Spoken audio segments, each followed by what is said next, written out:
Got it.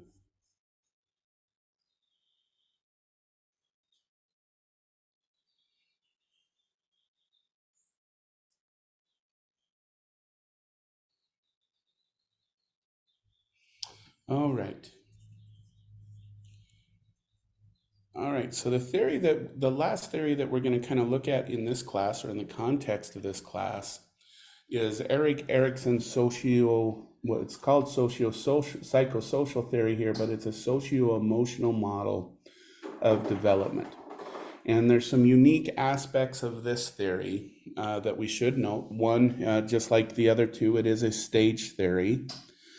Um, but Erickson was actually originally trained in Freudian psychoanalysis. So his model kind of retains some of those that the psychoanalyst espouse to, and that during each age group or each age period, we come to a conflict of some type that we need to overcome in order to be successful in the next stage of development. But unlike his predecessors, he didn't stick to theory necessarily, or psychoanalytic theory, to develop his theory. He actually looked at the lifespan, did a lot of qualitative and quantitative research in order to come up with these different conflicts. So it's kind of a combination, if you want to think about it, the way this theory is laid out. It's a combination of Freudian conflict theory with Piagetian research or backing or analysis. Okay. Um, the other unique thing about this, as you can see on the slide, is it's a lifespan model, in that it goes from birth to the end of our life. So it's our first jump into a lifespan, instead of just focusing on childhood as being fully developed individuals. Okay. So those are the unique things about this model. It's a good model to end our discussion about theory on, because next week we will start going through the lifespan in each of these areas, and we'll kind of come back to some of these points that Erickson made. So it's a good model to kind of end our discussion about theories on. Okay. Now, the way that I'm going to present this model is how Erickson originally meant it, in a very dichotic way. In his notion, for example, we're going to talk about the first conflict, which is trust versus mistrust. And he argued either you develop complete trust or you develop complete mistrust. And that's how I'm going to kind of present it. But the thing I want you to do in your mind, okay, and for your understanding, is I would like you to put these things on a continuum, that we all lay somewhere between having complete trust or complete mistrust, and we're all somewhere on that continuum. The reason why this is important is because in the instance of children, our children are being raised by imperfect people. Okay. I remember my son. I hope he has a good amount of trust, but I know that I was not always the perfect father. I wasn't always, I made mistakes. Okay. And so when we think about these different conflictual stages, I'm going to present them in a dichotic way, either trust or mistrust, but just kind of keep in mind we're all somewhere on a continuum between each of these. Okay. All right. So let's start with the first stage. Okay. The one thing that we know about children between the age of 0 to about 1.5 to 2 years of age is that really biologically they're pretty much completely dependent on another human being for their survival. After about 1.5, 2 years of age is when little kiddos are able to warm themselves. When they get uncomfortable, run for shelter or get into shelter when there's nasty weather. They're able to feed themselves, maybe not cook a full meal, but they're able to, give food and without very much assistance, they're able to kind of what we would say biologically survive. Before this age period, we're completely dependent upon someone else to respond for our needs to be taken care of. Erickson believed that this was the perfect time for humans to develop what is called trust versus mistrust. Okay. Trust, being able to feel like you could rely on other people as long as you develop a good relationship with them and that they can rely on you. Mistrust is I can't rely on anybody, the people are too inconsistent, and people are just not there. Okay. But let's go through this. This is a socio-emotional model. So it depends upon our interaction with our world. In this case, our interaction with parents. I'm going to simplify things. I'm going to use moms as the example, but this can definitely include fathers, caretakers, grandparents, whoever is taking care of the young child, whatnot. But I'm going to use mom for simplicity reasons. But let's go through what is the difference between trust versus mistrust. Okay. Trust goes something like this. Baby cries, mom shows up, changes the baby. They have that moment where she smiles, the baby smiles back, and we have this reciprocal happy moment. Mom leaves, baby cries, mom comes in, feeds baby. Again, we have that comfortable, reciprocal smile back moment. Mom leaves, baby cries, mom comes in, comforts the baby to fall asleep. And again, they have that little bit of moment like, hey, I got you, you got me kind of thing. Okay. Notice the consistency in this. When the child has a need to be taken care of, someone shows up, and that results in a moment of reciprocation through what we call the mother-child dance, where they're reciprocating and enjoying each other for that moment. Okay. This, according to Erickson, would develop what you would call trust. The child is able to say, I can trust each other. When I have a problem, someone will show up. But I also play a role in that I have to show them kind of quote unquote appreciation of that smile, and we have that moment together. And so this child develops trust. Okay. Mistrust, this one's a little bit more difficult to explain because, as we know, infants don't have words, they don't have language, as we say in adulthood, but they do have a language. Okay. One thing we need to understand as human beings is emotions are our first language. Okay. Infants may not be able to understand words, but they can understand emotions. Okay.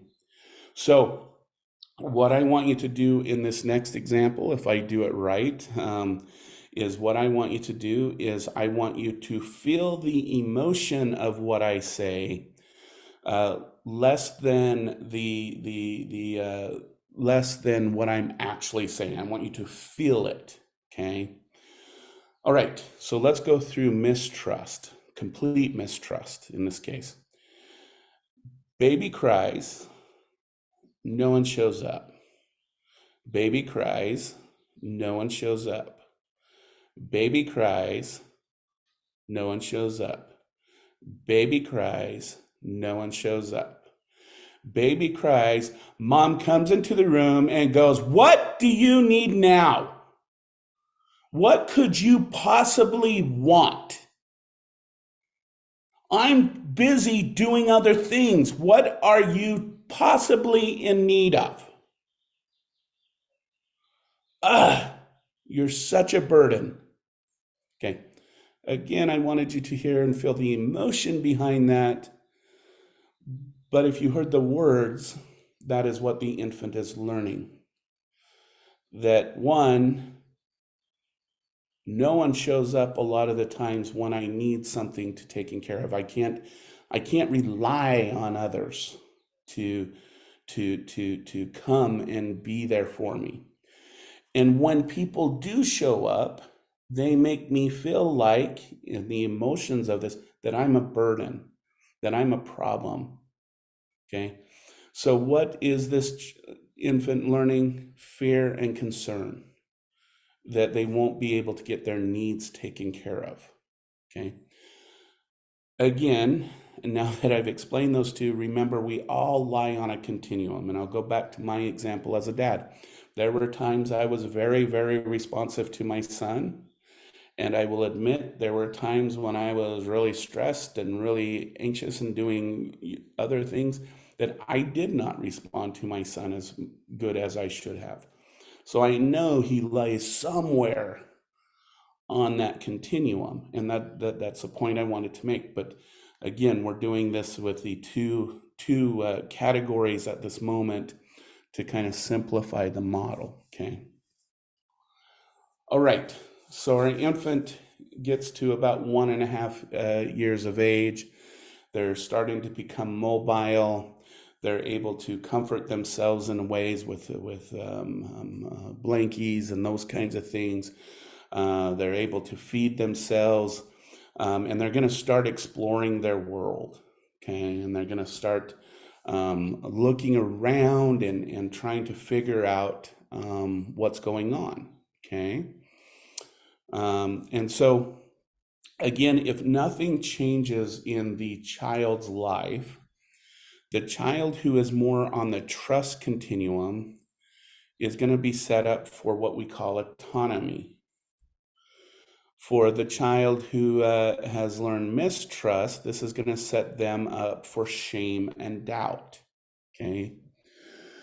So what is healthy autonomy? Okay. And I'm going to expand the definition. And when I was explaining trust, I used the term mother-child dance. Okay. Well, we're going to expand this notion when the child becomes mobile and starts exploring their world. Okay. And if anyone knows a 2-year-old, most of them are into everything. They're getting into stuff. They're figuring out this world. And that's kind of their job during this period, is to kind of figure out what the heck this world is all about. What does healthy autonomy, though, look like? Well, I'll put it in the guise of the mother-child dance. Okay. What healthy autonomy looks like is the little kiddo goes and plays in his or her room, and at about every 10 to 15 minutes, let's say mom's in the kitchen, he goes into the kitchen, and we'll use a he for simplicity reasons. He goes into the kitchen and says, "Hey, Mom, I'm here. Just wanted to say hi. Looking good." And then he goes back to his room and plays for another 10, 15 minutes, and then comes back. "Hey, Mom, here, it's getting near lunchtime. What do you think we should have?" And then the little guy goes back and plays for another 10, 15. And the child continues to do this exploration, going back to what we call my secure base, making my secure bases there so that I feel like I have the ability to go then and freely explore again. Okay. This is a really healthy autonomy. Again, it's an expansion of what we did in infancy with mom, but now we're doing it through exploration as well, because we're learning mom and dad are a secure base, and so I can feel secure about myself and autonomous about myself, about going and exploring my world. Okay. Now, the child who has mistrust, saying nothing has changed in their environment, so they still have a very inconsistent parent. Things seem to be very chaotic. This is going to bring up the notion of shame and doubt, because what this is going to do is it's going to create the doubt that I can do things. I can't take care of myself. And so I doubt everything that I do. And so maybe I don't even engage in doing things. Shame, we should differentiate shame versus guilt. Okay. in this context, shame is an internalized almost mood or emotion. It's that anything we do, we feel like we're going to do wrong, and we feel like that it's just not going to be worthy of anything, neither worthy to myself or worthy to my world. Guilt, which is in the next area, is that anytime I do something, I feel like I did it wrong or I shouldn't have done it. So shame kind of occurs before we do something. I'm going to be shameful for doing this. Guilt is that evaluation afterwards, like, ah, crap, I'm going to get in trouble. Okay. Now, what this sets up in this terms is two potential behaviors. One behavior is this is the child who never leaves mom's side. It's a stereotypical child of the child wrapped around mom's leg and won't let mom go. Why? Because that child is not sure how to interact with the world. They're not sure because the world looks so dangerous. Why not be with one of these dangerous people and let them be that? Or this is the child who is despondent to anyone in the room. Okay. This is the child that, you know, you have a family party and 4 hours into the party, everyone goes, hey, where's Billy? And so everyone starts looking for little Billy, and they find him 4 houses down playing in some neighbor's play yard, not giving a crap about who is at the party or even what the party is about.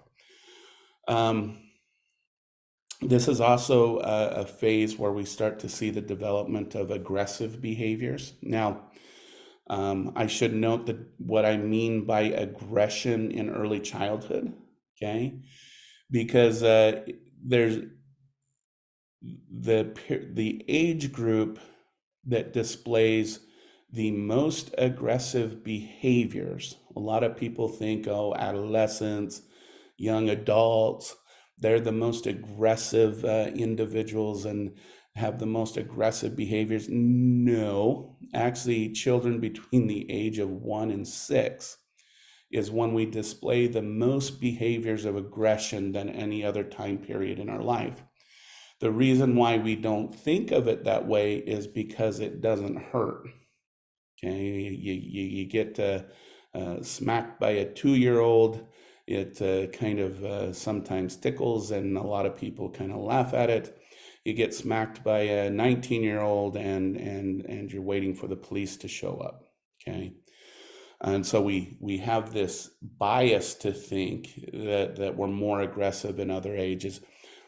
We do more damage as we get older, but we become less aggressive. Okay. So what do I mean about aggression during this period of life when we're already ramped up with a lot of aggressive behaviors? Is its intentionality. Okay, meaning that the aggression that the child displays is not congruent with the situation. Dealing with working with a lot of child cares and early childhood education centers, they've always called me in because of biting behavior or something like that. I will tell you, most children do bite, but when we got a chronic biter, someone who is continually biting, even when the triggers have been eliminated, then we have trouble. And especially when we get into biting behaviors that are starting to draw blood or starting to harm significantly other children, that's the type of aggression we see on this side of the continuum. And again, I will say this, a lot of people say, well, can you get my child to stop biting and hurting other children? And I usually say, yes, you come see me in my office once a week, have your child stay somewhere else, and you and I, let's have a conversation. Because usually it's a change in parental behavior, not a change in child behavior that will stop those biting behaviors. So again, just bringing up the relation between child behavior and their interactions with their caregivers and especially their parents. Okay. All right. So let's get to the next phase, and I mentioned this when we went through Freudian theory. If you remember this 3 to 5, I think theirs was 3 to 6. It's that phallic phase, blah blah blah. But I mentioned that children during this age group do a very specific and important type of play, which is role playing, where they see something of an adult nature, like a Superman or Wonder Woman or someone like that, and they go and they act it out. Uh, act out construction. They army guys, Barbie, and they take on all of these adult roles. And specifically, also, they take on some very important adult roles, such as mom and dad, or different careers like fireman or doctor or those types of things. And what they're doing is they're trying on all of these different things in play to see what works for them. Okay. When we talk about personality later in the course, as I've mentioned before, it's about by the age of 5 years of age where we see personality fixed, meaning that your general way of disposition, unless major life events and trauma occurs, are kind of set. Okay. And we really have the evidence is this happens through this role playing that occurs during this age period. So when they say children playing is the most important educational tool we can have with children, they're not joking around. It really is. Okay. Again, if nothing changes in the child's environment, we have the same responsive parent, we have the same secure environment, our autonomous child, our trusting child is going to develop into initiative. And down the other side, our shame child is going to start to develop guilt. Okay. So what is initiative? Okay. Initiative is the idea that I feel like I can start something, that I can have control over my life to be able to say, this is what I want to do and to follow through with it. So in essence, this is the child who is the one that goes and gathers all the other children and says, hey, let's go play house or let's go play hospital. It's the one that, with the teachers and stuff, and the teachers ask, what would you like to do? They're the ones raising their hands with half of their body off their seat, excited to give their thoughts and their input on it. Okay. In Erickson's term, on this other one, again, inconsistent environment, maybe even on the abusive end and neglectful end and inconsistent, we're going to go from shame, feeling like I'm not worthy of doing something, or what I'll do is not worthy of anything, to guilt, feeling that, oh, if I go play with Billy, I'm going to get in trouble, even though they might be going and playing something very benign. Okay. All right. And again, this is going to continue those two behaviors where the child is either going to isolate themselves and become overly attached to a caregiver and not feel like they can go and be a part of life with the other children, or it's going to create the despondent child, the child who says, hey, I don't want anything to do with this. But it's also, in this sense, also going to create that antagonistic kind of situation where the child is going to push the boundaries beyond what would be quote unquote appropriate for a situation. So they're going to be the ones who, they're throwing stuff in the the classroom. Maybe the classroom is getting a little out of control, and the teacher comes in and says, hey, okay, stop. We need to clean up, and here's how we clean up. This is the child who then looks at the teacher and then continues to throw things. Okay. And again, it's about this idea that, hey, if no one's going to like me for who I am, I might as well do what I want and see how far I could push everyone. Okay. So that's on that end. And again, this is in Ericksonian terms, and the like. Okay. All right. So let's get into middle childhood. And I apologize if I'm going through this quickly. It's I want to get through this model so we can spend next week talking about the age the age span. So what happens when we get into school age? Well, we're getting looser and looser away from our families. We're gaining friendships that are outside of our family. Before this, more than likely, the majority of our friends were cousins and siblings and maybe some kids from the preschool in very despondent places. This is where parents set up the play date, as they would say, and it was a very controlled. When we get into the when we get into elementary school, is when we start to choose who we're going to interact with. But what is happening on a socio-emotional level? Well, what Erickson proposed is this is when we develop either industry or inferiority. So again, saying nothing changes in these children's lifespan. A child who trusts, feels like I can rely on others, is autonomy and initiative, is set up to develop what we call industry, whereas the child on this side is set up to develop what we call inferiority. Okay.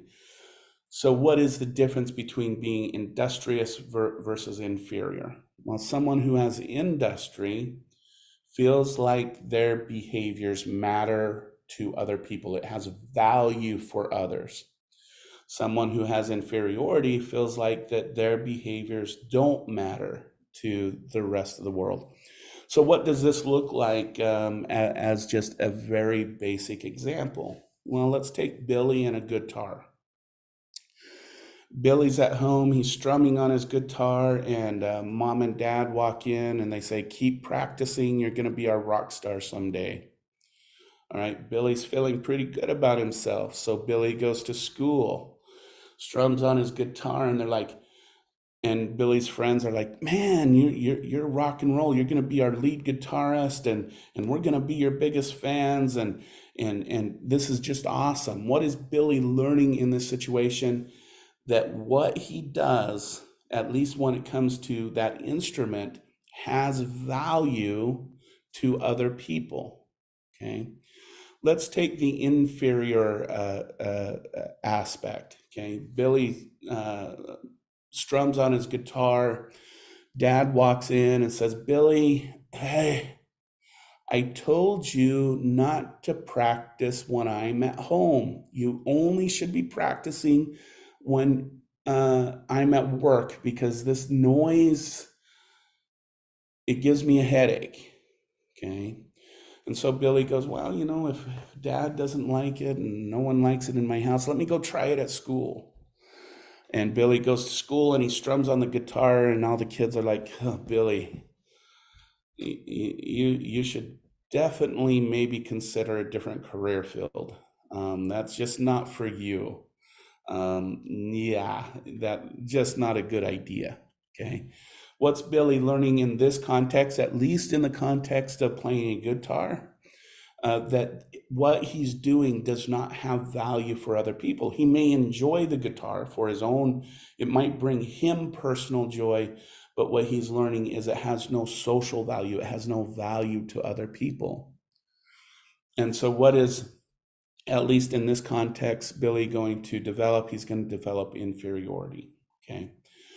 Now, I am just going to say that one of the mistakes that has been made with Erickson's developmental phase at this point is it's been taken to an extreme where we do participation trophies for just about everything, because we don't want a child to ever feel like they're inferior to other children. And so it's really kind of when we look at when Erickson's theory became very, very popular, this is when we started saying, well, we need to reward children for anything they try, because whatever they try has some type of value. Okay, that's kind of a misinterpretation of Erickson's theory, though, in that um, we need to make sure that we're developing skills in children that they can take on and move forward with. Because one of the things about giving just, an award to everyone is what we're starting to do is to create a system of mediocrity. Okay. Because if you're one of those children that are naturally skilled, let's say, let's take basketball. So you're naturally skilled, you have the athleticism, you have the right setup, and you've practiced a lot, and those kinds of things, and you're getting really good at it. And then you go into competition and everybody gets awarded. Despite all of your efforts, what we have found is that actually is reducing for those kids who would have been superstars. It reduces the amount of time that they practice and invest into their sport. So a lot of people, I don't know if we have any future sports psychologists in here, but what we have found is that the days of Michael Jordan's and LeBron James are pretty much going to be over, because we're not going to see those individuals evolve in the current climate, that I don't have to work as hard as I am because I'm going to get awarded anyways. Okay. So that's an issue that we have with those types of things and those types of processes, is that there are individuals who need to have that reward for what they do really good at. And some, in other contexts, we need to encourage children to find their niche, their place, where they belong. So this notion that this is a completely dichotic thing was a mistake. Okay, there's things that we suck at, and there's things that we're good at, and we need to capitalize on those things. Is what at least the research has suggested so far. Okay. So, anyways, back to this.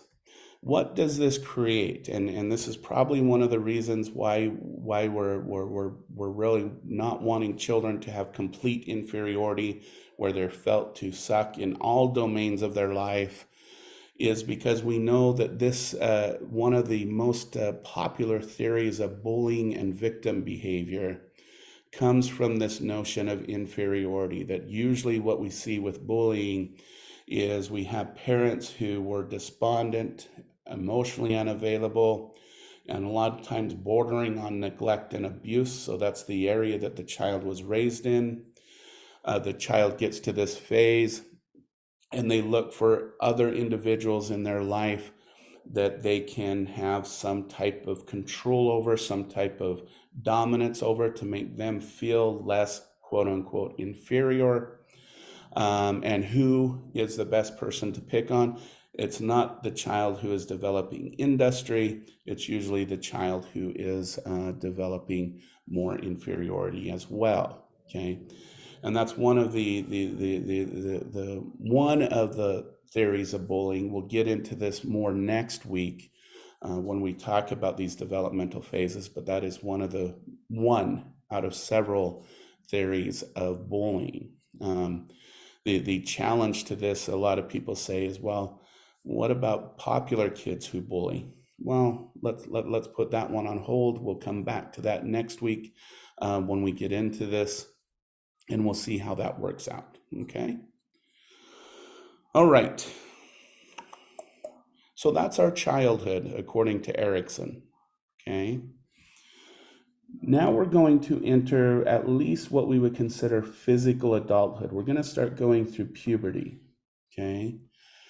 And what Erickson's going to argue is when we go through puberty, there's some interesting things that we start to do on a psychological and social level, is we start to distance ourselves from our family and our family identity, and we start to associate more with our external world and and peers. Okay, and probably one of the more basic examples of this is if you go to an adolescent versus, let's say, a 6 or 7 year old, and you ask, "Who are you?"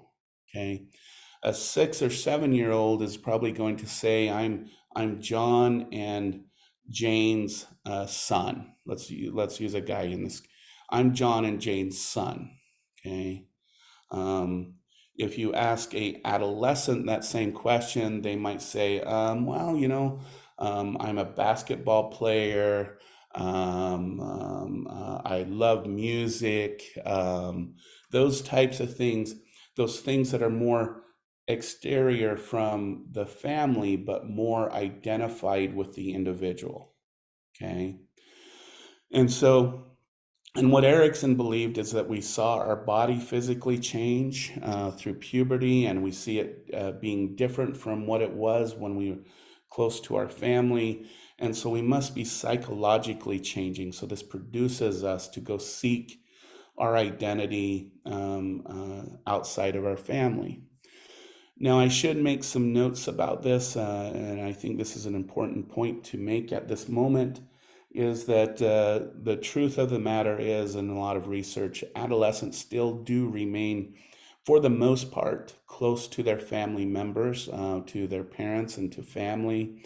And if they're in a very healthy environment, the family still continues to be a very healthy source of growth and development. Okay.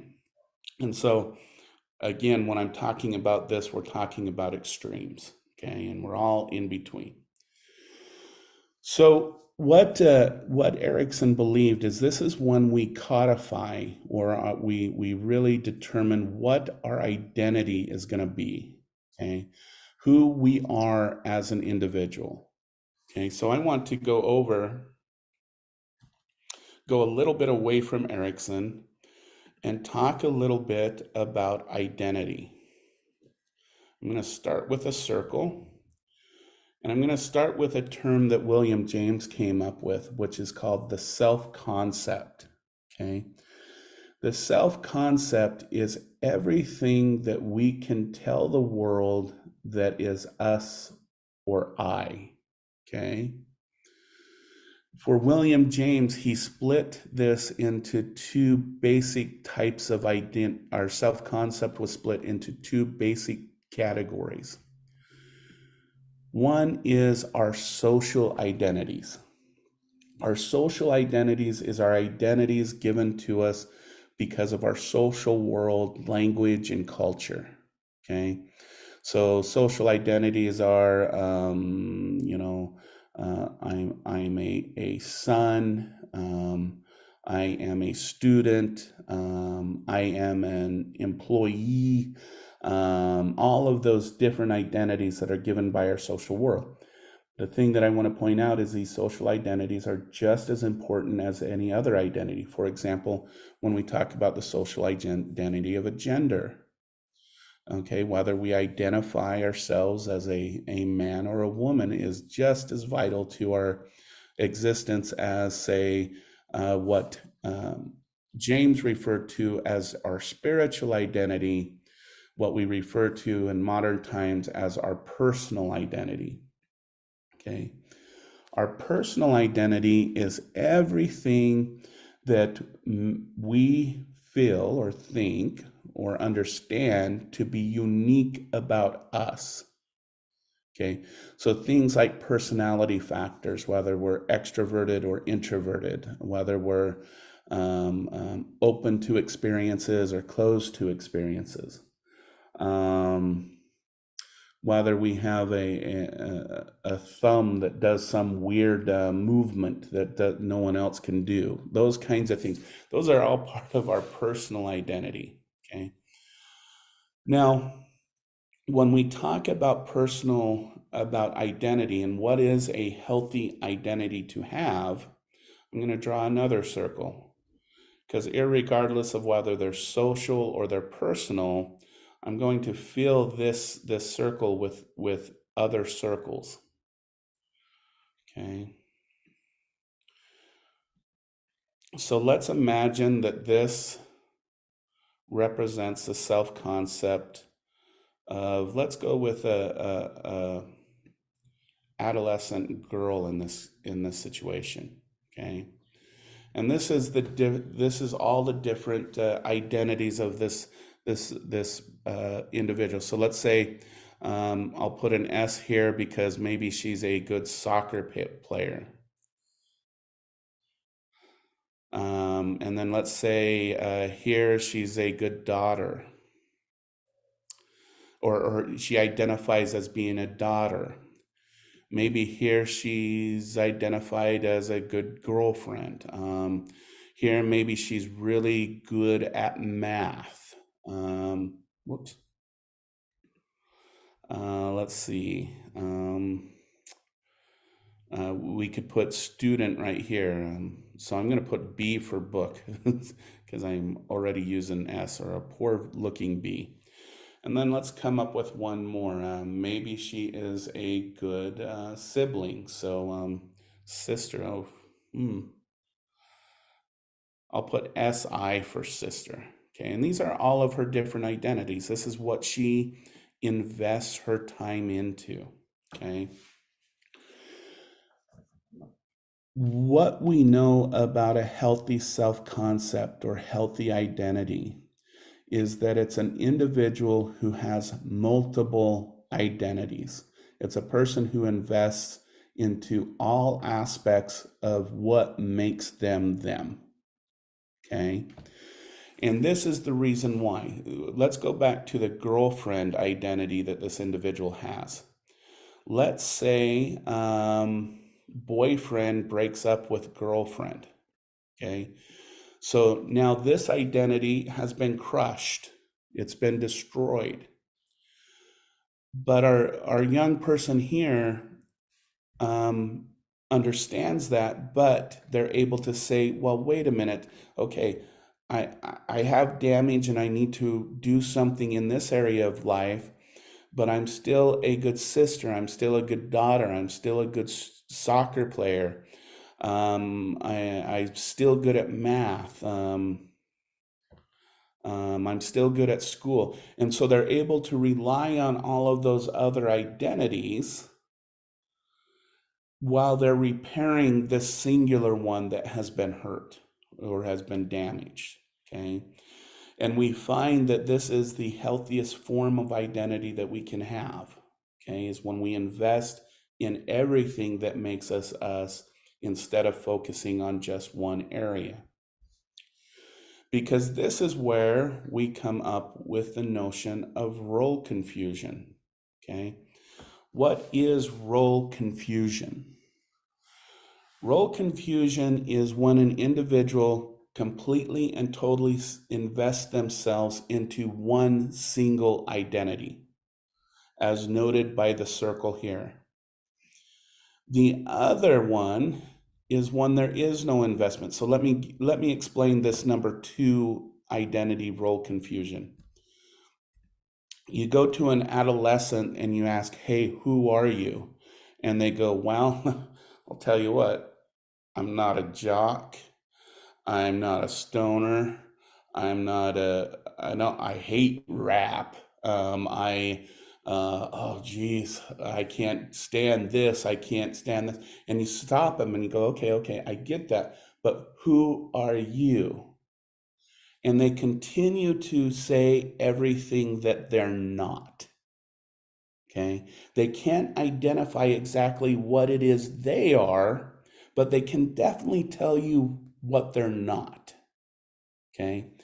And what we know about adolescents who develop this type of identity as they go into adulthood is they tend to have high turnover rates with work. The likelihood of them completing college and whatnot goes way down by about 34%. They have difficulties getting into relationships.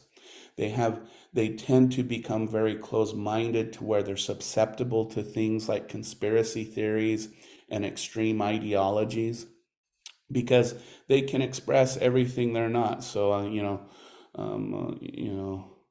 I'm not a round earther, okay, and I'll stick to that. And I know the world's not round, okay, those kind of ideologies, okay, and then they'll stick to someone else's, okay, so that they'll say, hey, I don't believe the earth is round, but hey, this guy I really like says it's flat, so I'm going with him. Those kind of clinging on to those. We know that individuals who lack a sense of identity are more likely to be persuaded by things like extremist and extreme groups. Okay. This other type of identity is when a person invests completely and totally into one single identity. Okay. And probably my best example of this is when I worked at a behavioral health center for another college. Okay.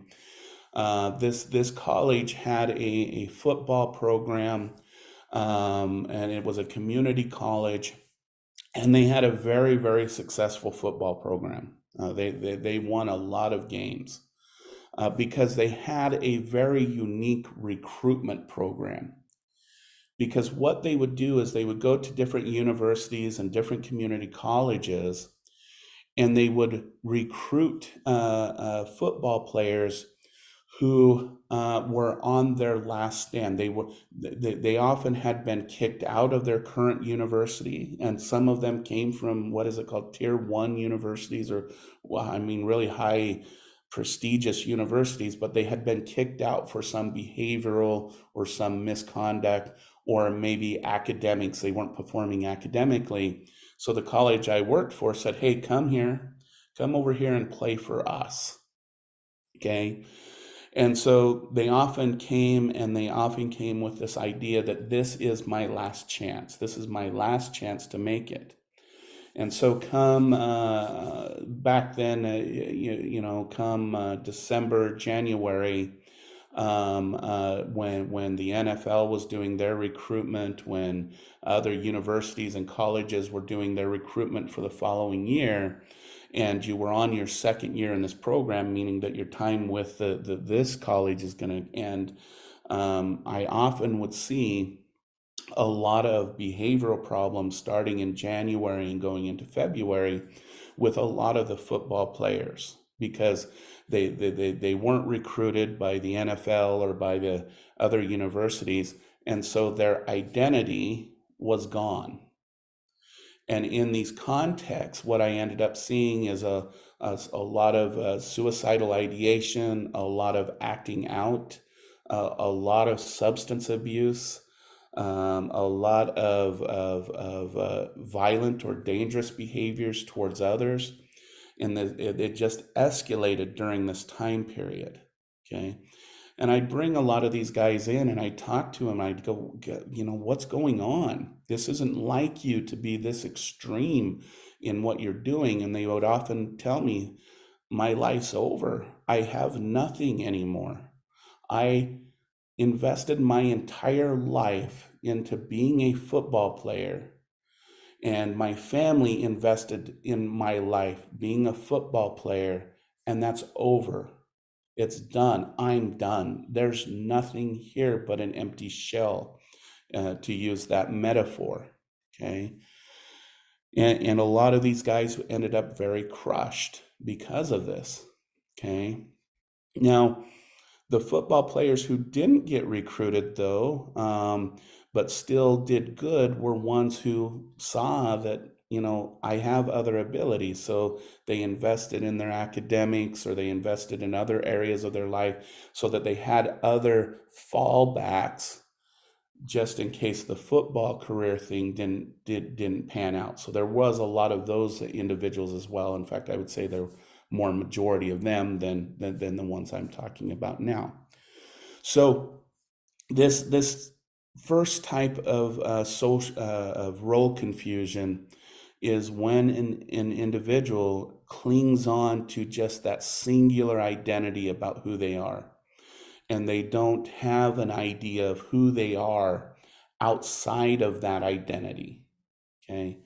And again, when we look at development into this area, this is, again, whenever this identity is violated, you will see these individuals get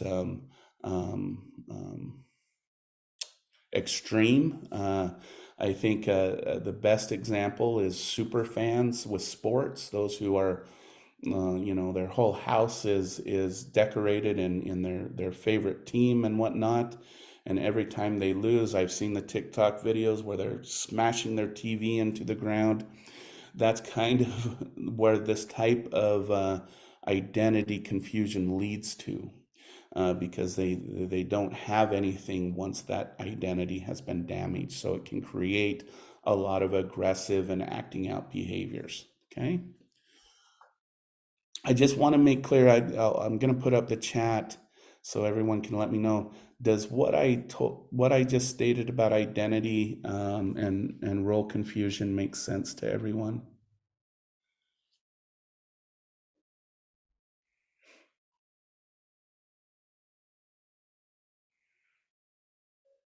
Thank you, Madison. Okay. Okay, great. All right. Cool. All right. Thank you, Tyler Abbey. Cool. All right. All right, let's go back to our list. Thank you, Amelia. Okay. So we're going to adolescence, and then we're going to go into young adulthood, and I'll just explain this one again. So we have someone who has trust, autonomy, initiative, industry, and now has a healthy identity. This sets this individual up, again, if nothing changes in the individual's life, for healthy intimacy, because they have the confidence and ability to talk with potential intimate partners, to interact with them, and to develop healthy relationships. But also on the other side is they also can identify individuals who are not necessarily healthy for them. Okay. And then again, if we go down this line to role confusion, we end up with that isolation, which I won't review this again in detail, but remember, isolation is psychological isolation. This is where either an individual completely invests into non-human objects to avoid intimacy. So this is, the stereotypical, putting it in very stereotypical terms, the workaholic, the cat woman, the dog man, the person who overinvests in materialistic items like a car or something like that in order to avoid any human intimacy in a lot of sense. And again, I'll mention this in Erickson's terms and whatnot, this is all happening on a subconscious or unconscious level. And then the other form of isolation is when the individual wants a relationship, but once it gets to that consistency, stable, committed period of the relationship, they instantly get out of it because of the fear and the scaredness that they're experiencing. So they jump in and out of relationships. And those are the two forms of psychological isolation in this case. Okay, but I won't hammer on that one anymore since we went really specifically over it on Tuesday. So we have a person, they're in a healthy relationship, strong identity, they're probably being successful in life. And then we have our poor isolated individual on the other extreme level, and they get to middle adulthood. And during middle adulthood, we kind of go through this period of evaluation. And these last two phases of life are really about looking back on our life and seeing what it's all about seeing what the world has, how we've impacted the world and how the world has impacted us. And what Erickson argued during this phase is we go through a term he created called generivity versus stagnation. Okay. On the generivity end, it's when an individual look back and says, okay, I'm in a good marriage. We have 2 kids. They're doing really well. I'm being very productive in my work, and we have a home, and everything. And we sit there and we go, you know what? The world has been really good to us, to me. And because the world has been so good to me, I need to give back to my world. Okay. And it is true that during middle adulthood, we see an increase in individuals participating in their church and being active members of a church. It's when we see people start to be members of not-for-profit boards. We see people spending more time down at the local food bank and those kinds of things. That's not to say this doesn't happen in the younger generations, but it tends to start to increase among a part of the population of a middle adulthoods. And what are they doing? They're giving back to a world that has been pretty decent to them. Okay. Stagnation is when, a person looks back in an example and he goes, geez, I'm on my 3rd divorce. My boy Joey's in jail, and my daughter Anna never talks to me, never comes around. I'm on my 5th job in 2 years. I'm really trying to make this miserable, okay? Let's see, I can barely pay my bills.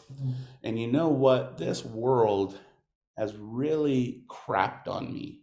It's really, it brings me down, okay?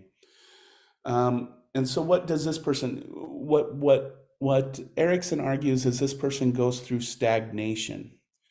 Okay, and this happens in 2 ways. There's a positive way for stagnation and there's a negative way. Okay. The positive one is let me rewind. Let me go through the scenario that one would argue that a person who is stagnant goes through. So the person who is stagnant will look back on their life and they'll go, what did I miss in this world to create such misery in my life? Okay. And so again, this is very stereotypical. So please just forgive the stereotype in this example. So this is where, the 40-something-year-old guy goes out and buys a sports car and starts dating a 20-year-old.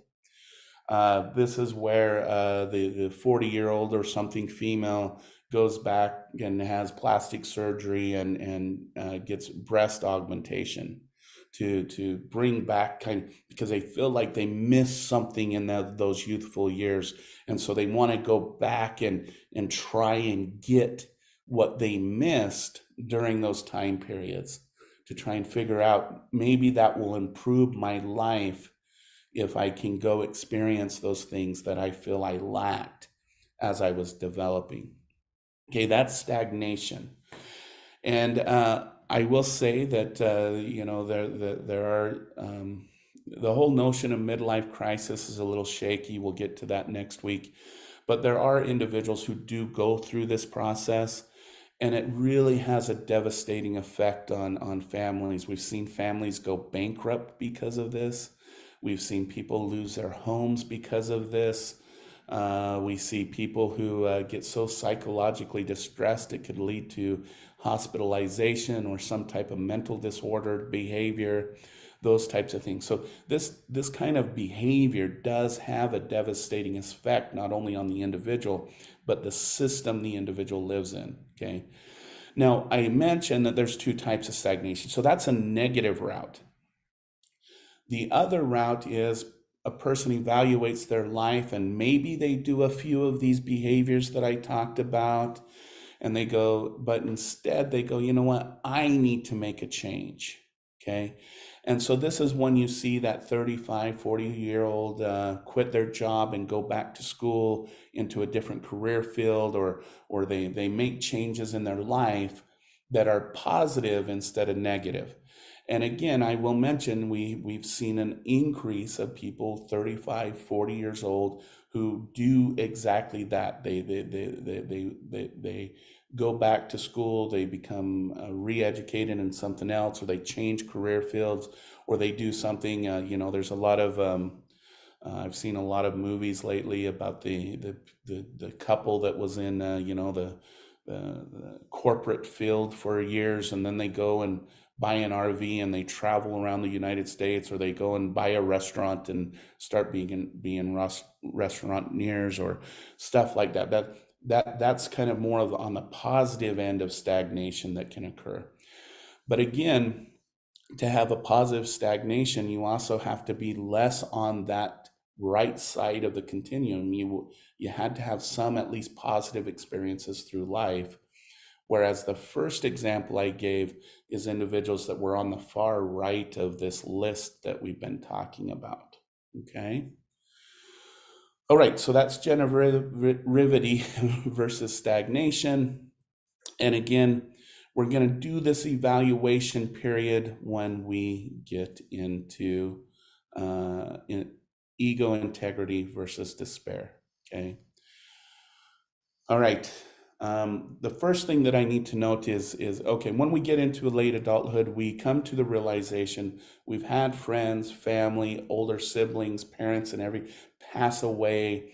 And we see our social world shrinking and shrinking, shrinking due to the end of life cycles, those kinds of things. And we come to that ultimate truth that, oh my God, I am going to die someday. They weren't lying to me. Okay. And we do see this psychologically that the earlier we get in early age, the less likely we think, oh, death is not going to come to me, those kinds of things. And then as we age, we start to realize, oh, yeah, it's coming. It's going to happen whether we like it or not. Okay. And this is the last phase that Erickson felt we were going through. Okay. I want to really quickly talk about immortality. Okay. I know within our Christian faith, we have spiritual immortality where we know that our spirits will go somewhere in the afterlife. We'll someday be reunited with Christ and God and those types of things. So that's spiritual immortality. Okay. But there's also something called human immortality. And this is what Erickson was trying to get at, is he realized that people are not immortal because they live 3, 4, 500 years. People become humanly immortal because they're retained in the memories of people who are living. Okay, so why? So people like, let's say, George Washington, Martin Luther King, JFK, they're immortal because we remember them. So they've retained what we call human immortality. Once we forget about them, then that's when their immortality goes away. Okay. And what we do in this later phase of life, even when we know our spiritual immortality will continue and exist, we start to think about our human immortality. Will I be remembered by my grandchildren, my great-grandchildren, and my great-great-grandchildren for what I did? Will my community remember me? Did I make some significant impact on this world that even after I pass away, I'm going to be remembered? Okay. And this comes down to what we call ego integrity versus despair. The older individual who has ego integrity thinks back and goes, I've had a good, long, intimate relationship with my wife, and my kids still come visit me. They give me a call weekly. And they think well of me. They bring the new grandbaby around when we have the new grandbaby. I still have some friends. My friends, they're around. They call, they come by. We still go play golf or whatever. And they're a great bunch. Geez, I remember in my job, I made that one change that totally changed the way our company can process information. And so I made this change, and they even named it after me. Okay. In this extreme case, this is what we call someone who will live their life with ego integrity, meaning they're going to live their life to its fullest because they know once they're done, they're going to be remembered. So they don't need to worry about that. They know that they're going to live humanly immortal after they pass away. And so this is a person, one, that lives longer, they live happier, they live fully engaged in their social and psychological and cognitive worlds, and they're less likely to experience the cognitive declines that are associated with late adulthood. Okay. Now let's talk about our poor lad who on the extreme level, again, I'm talking extreme, is going to live with despair in their older age. They're going to go back and you know what? I've never had a consistent intimate relationship, never had a consistent job or career. My children never come around. They totally avoid me. I'm lucky to get a card during Christmas. Um, my life has had no meaning. Okay. This is an individual that, according to Erickson, will live out their life with despair because they know once they're gone, their life had no meaning to anyone else, that they're not going to be remembered. They're not going to exist beyond the grave. Okay. So this is the individual, if you want to, again, we'll talk stereotype here. This is the individual who turns 65, shows up at the nursing home, sits in a chair and just rocks it away. Or the person who becomes totally disengaged from their world and just avoids the world and ends up dying prematurely because of some not some disease state of some type or the like. This is a person who has very low, what we would call mortality or probability of living longer than their expected age. So this is the end, according to Erickson. And again, I'm just going to mention this. The way I would like you to think about this model in modern times is on a continuum. Ego integrity being on one side, the other side being despair. Because there's definitely going to be, in my case, I know this, there's going to be people who are going to forget me right away. But I know that I'm holding on to some people who are going to remember me for a very long time. At least I hope at this point in my life. And so kind of think of it that way on this continuum between those two extremes. Okay. All right. I'm going to stop sharing. I'll turn off the YouTube.